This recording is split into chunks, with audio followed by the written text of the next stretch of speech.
c'est quand même, je veux dire, un univers, au fond, qui est très résilient, oui, qui est finalement, sans qu'il y ait d'organes apparents de régulation, très bien régulé, quand même. Je veux dire, le jeu conjugué des banques centrales et même des gouvernements, on se dit l'empirisme, en réalité, prévaut, au-delà des postures idéologiques, et l'économie mondiale est plutôt bien géré. Et justement là-dessus, c'est du Minc grand cru.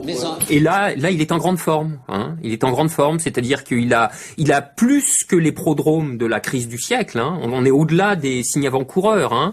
Mais non, le système est résilient, il va avaler ça, et on va glisser onctueusement, et la croissance va repartir. Il y a un certain niveau de spéculation intellectuelle répétée, avec toujours le même type d'erreurs, et des erreurs énormes, qui devraient être également sanctionnés, non pas sur le plan financier, mais tout simplement parce qu'à un moment donné, un système démocratique devrait interdire à ces gens-là de conserver leur position, leur statut de grand expert, de grand prêtre, de ceux qui nous disent le vrai.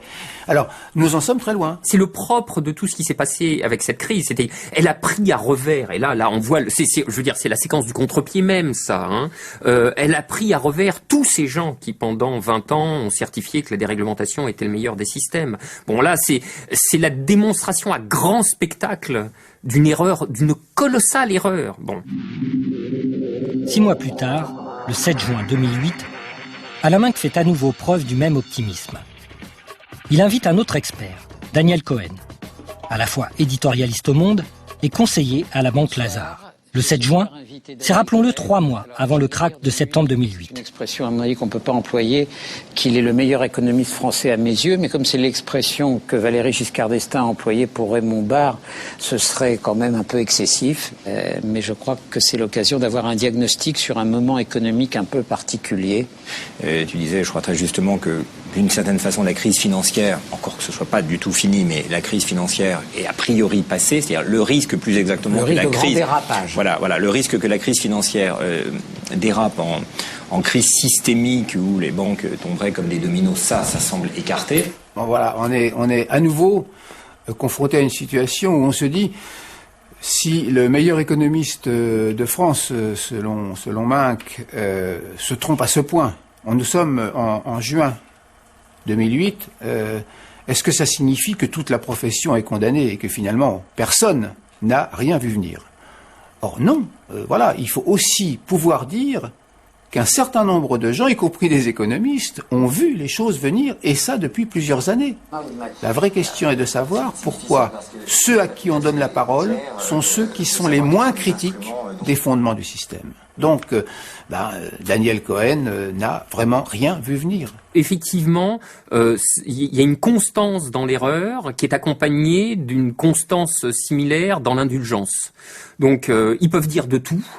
Ils sont inoxydables, ces gars-là, quoi. Et on se demande s'il faudrait qu'ils disent pour que un jour un média finisse par considérer que, écoute, là vieux, tu es gentil, mais tu vois, tu te rends bien compte, c'est plus possible. On va plus pouvoir te faire venir. C'est bien sûr le contraire qui s'est passé. Ce sont les mêmes experts qui sont venus commenter cette crise d'un système dont ils ont tant fait l'éloge. Et on les a vus encore plus fréquemment. Entre septembre 2008 et décembre 2010, Alain Minc, Christian de Boissieu et Daniel Cohen totaliseront à eux 332 passages à la radio et à la télévision. Frédéric Lordon et Jean Gadret, eux, n'auront été invités que 21 fois. Je crois qu'on est tous d'accord pour dire... À cause d'un archaïsme syndical... On est le seul des grands pays développés qui, pour l'instant, a tout à fait refusé de s'attaquer aux relations privilégiées avec les partenaires sociaux. Et ça, tant qu'on n'aura pas compris ce problème de base... Que les Français sont incapables d'admettre qu'il faut que la société se réforme profondément. Et c'est là, on en vient directement à la question que vous posiez. C'est vrai que... La rigidité française nous empêche d'évoluer vers... L'extension progressive du marché de la démocratie. Donc la France se trouve dans une situation un peu étonnante où il y a des gens qui viennent avec des melons et d'autres qui viennent avec des poulets. Et on échange des melons contre des poulets.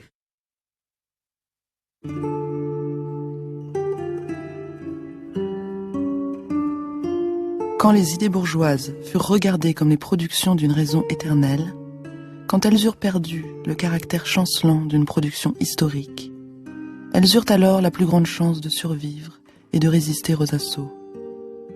Tout le monde perdit de vue les causes matérielles qui leur avaient donné naissance et les rendaient en même temps mortelles.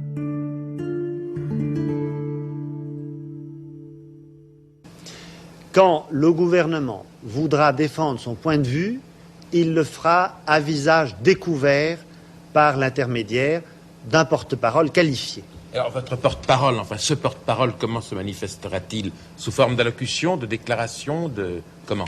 Ça pourra arriver qu'il le fasse sous forme de déclaration, mais on aura recours, le plus souvent possible, à des débats contradictoires auxquels les diverses tendances seront associées de manière à respecter la liberté d'information et d'opinion de tous les Français.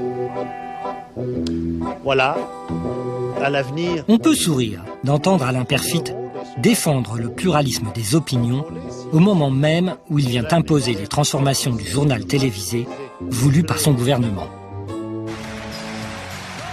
50 ans plus tard, c'est toujours et encore en rappelant cette époque que les journalistes glorifient le pluralisme